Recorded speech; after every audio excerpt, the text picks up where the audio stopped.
আমাকে জিজ্ঞেস না করে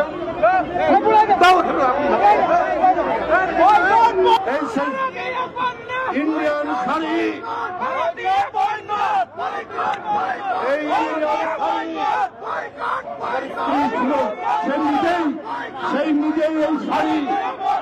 সেই নিজেই এই শাড়ি দিয়েছে।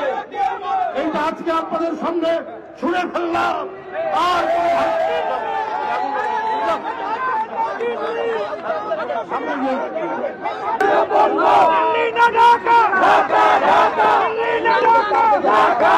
আবার এখানে পেঁয়াজ হয়, ভারতের পেঁয়াজের চাইতে আমাদের পেঁয়াজের ঝাঁঝ অনেক বেশি। ভারতের মরিচের চাইতে আমাদের মরিচের ঝাল অনেক বেশি। আমরা যদি আমাদের জায়গা না থাকে আমরা ছাদের উপর মরিচ লাগাবো, আমরা বাড়ির উঠোনের মধ্যে আমরা পেঁপে গাছ লাগাবো, আমরা পেঁয়াজ লাগাবো, তাও আমরা ওদের মুখাপেক্ষী হব না। আমরা ভারতীয় পণ্য বর্জন করবো। বন্ধুরা আমার, যারা আমাদেরকে অপছন্দ করে, যারা শুধুমাত্র একজন ব্যক্তি, যে ব্যক্তি বাংলাদেশের মানুষের উপর অত্যাচার করেছে, নিপীড়ন করেছে, গুম করেছে, ছাত্র জনতাকে রাজপথে রক্তের বন্যা ভাসিয়ে দিয়েছে, সেই হাসিনাকে, সেই আপনার নিষ্ঠুর হাসিনাকে তারা পছন্দ করে, বাংলাদেশের মানুষকে পছন্দ করে না।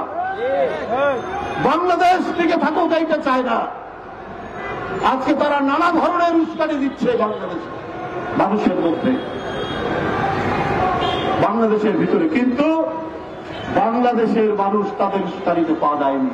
ছোট্ট দুই একটা গোষ্ঠী থাকতে পারে, তারা চিহ্নিত হয়ে গেছে, তারা বাংলাদেশের মানুষের কাছে উন্মোচিত হয়ে গেছে। পার্শ্ববর্তী দেশ যে আমাদের এখানে উস্কানি দিতে পারে, এইটা গোটা জাতি ধরে ফেলেছে। আমাদের ঐক্য ইস্পাত কঠিন ঐক্য। এই ঐক্য কেউ ভাঙতে পারবে না।